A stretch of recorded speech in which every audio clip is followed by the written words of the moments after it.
Hello everyone, welcome back to Stitch and Carry Creations. In today's video, I'll be showing you how to make a men crossbody bag in another unique style. But before I start, I would like to thank everyone for your support. Thank you so much, I really appreciate. And I'm so excited to share that channel membership is now available.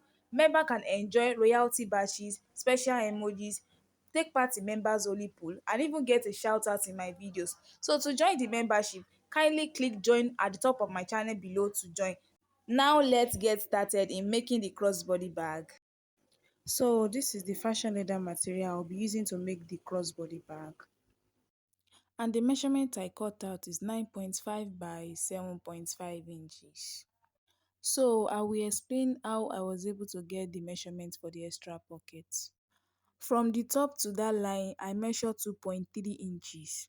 And from that line to the bottom, it remained 5.2 inches. The 5.2 inches is for the length of the pocket, but I will add little inches to it, which I will be cutting out 5.6 inches by 10 inches wideness. Now I will be curving the edges of the bag to give it a shape.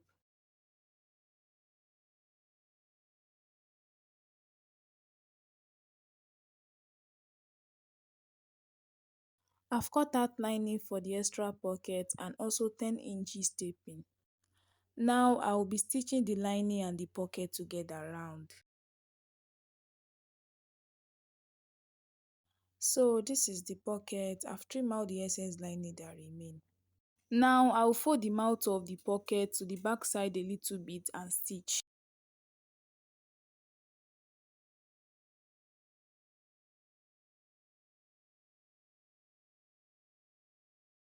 So after stitching it, I'll take the taping I cut out, I'll place it at the back side. After that, I will turn it to the front side back and stitch it together. After stitching it together, I will turn it to the back side and stitch the other side of the taping.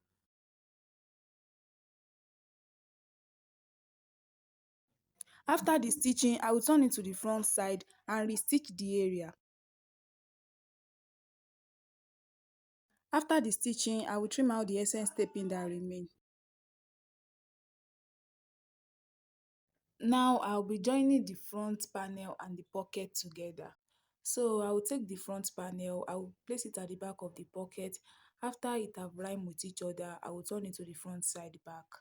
Then I will place it under the machine and stitch the first side a little bit.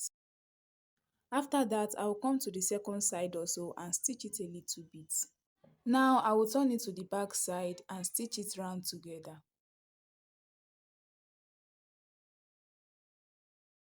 So I'm done stitching it together and I've trimmed out the essence that remain. So I've cut out the back panel. I use the front panel to cut out the back panel by placing it on the material, then I use it to cut it out. After that, I cut out lining for the two. Then I also cut out the cord wrap to cover the start and stop of the cord. I cut out two. And also the cord that I will be using. Then I will take one out of the lining and place it down. Then I will take the front panel, I will place it on it right side facing up. Then I will take one out of the cord wrap, I will place it at the middle of the front panel. Then I will place it under the machine and stitch it a little bit. After that, I will take the cord, I will place it on it and stitch it round till I get to the starting of the cord.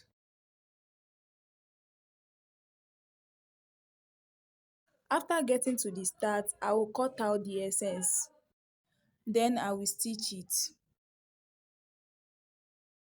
After that, I will place it under the machine again and use the cord wrap to cover it and stitch it together. So after stitching it, now I will trim out the excess lining. Then I will also repeat the same process to the back panel. Now I'm done with stitching of the back panel also. Now we move to the base. So I will take the main body, I will measure it round to get the measurement of the base. And after measuring it round, the measurement I get is 31.7 inches. But I will be cutting now 32.4 because of the 5 inches sewing allowance I add to it. So in this video, I cut out the base at once because the material is enough for me to cut out the base at once. So I cut out 32.4 inches length by 3.5 inches wide. Now I will be dividing the base into two by cutting the upper and the lower base. So to cut out the upper base from it, I will be dividing it by 3 inches. And from that line to where the upper base stop, I measure 3 inches, then I indicate it out. Then after that, I will use the scissors to divide it into two. So you can see the way it look like. I've cut out the upper base and the lower base. So this is another method of cutting out or measuring the base. Now I will take the upper base and divide it into two for the zip area. So I've cut out the zip cloth I will be using. Then I also cut out lining for the two upper base and the lower base also. And also the two adjuster I will be needing. So one is for the long belt adjuster and one is for the short belt holder. And also the two zip cloths I will be using, fashion one. So I've cut out the short belt I will be using to hold the ring and also the long belt for the adjuster, which is 54 inches. Out of the 54 inches, I cut out the short belt out of it. So I will take the lining, I will place it down, and also the zip cloth, I will place it on it right side facing up, then take one out of the upper base, place it on it right side facing each other, and stitch it together. So after stitching it, I will separate the zip cloths. Now I will turn the lining to the back side for top stitching.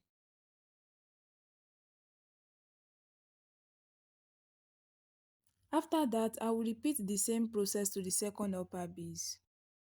So I'm done with stitching it, and I also use the zip mouth to connect both together. And after that, I will stitch it round together. So I'm done with stitching it round and I've trimmed out the excess lining that remain. So I will take the short belt and the ring, I will insert the ring inside it and stitch it together. So I will take the upper base, I will place it down right side facing up and take the ring holder, place it at the middle of it and stitch it together. Then after that, I will also take the long belt, place it at the middle of the second side and stitch it together. After that, I will take the lower base, I will place it on it right side facing each other and turn it over for stitching. After that, I will also take the lining of the lower base, I will place it on it and turn it over to the back side and stitch it together. After that, I will turn it over for top stitching.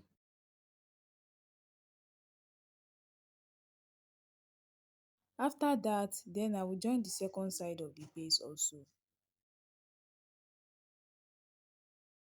After the stitching, then I will also join the lining together with it.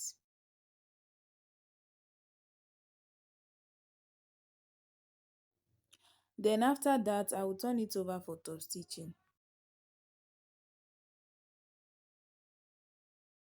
After the top stitching, I will turn it to the first side and stitch the side. After that, I will come to the second side and stitch it also. So this is how it look like after stitching it. Then I will trim out the essence lining. So I'm through with the making of the base. Now I will be joining it to the front and the back panel. So I will take the base, I will fold it into two to get the midpoint of both sides and notch it out. So you can see I've notched both sides. Now I'll also take the front panel, I'll fold it into two to get the midpoint and notch it out. After that, I will take the base and the front panel, I will join both together starting from the notch point.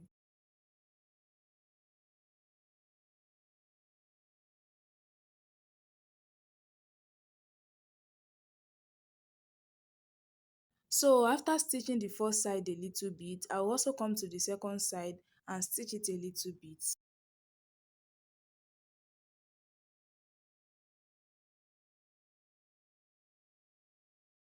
After that, I will come to the bottom side. I will use my hand to trace the base and the front panel together and place it on the machine and stitch it.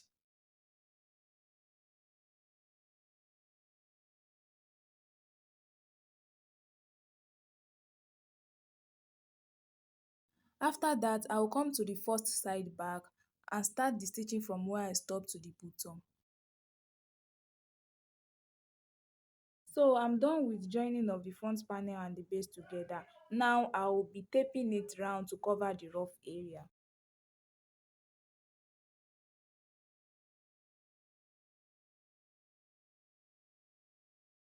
So I'm done taping the front panel. Now I'll be joining the back panel to it. I'll take the back panel, I'll fold it into two to get the midpoint and notch it out. So I will take the back panel, I will join it to the base and repeat the same process I did to the front panel. So I'm done with the joining of the bag. You can see how neat it was, very rhyme at the bottom and at the edge of the bag. Now I will turn it over to the right side.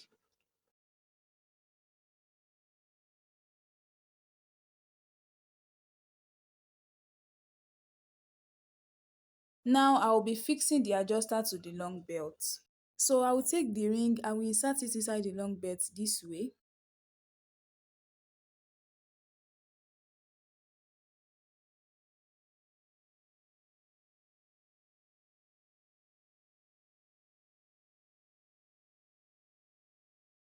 After the inserting, then I will stitch it by closing it up.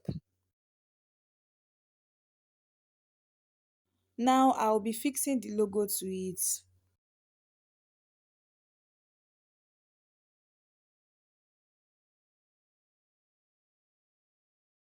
Now the crossbody bag is ready for use. We have come to the end of this video and I hope you enjoyed watching and learned something new from it. Don't forget to like, share and subscribe to Stitch and Carry Creations for more creative bag making tutorials. And if you like to enjoy royalty badges, special emojis, take part in member only pools and even get a shout out in my videos, you can join the channel membership and be part of our creative community. See you in the next video. Bye.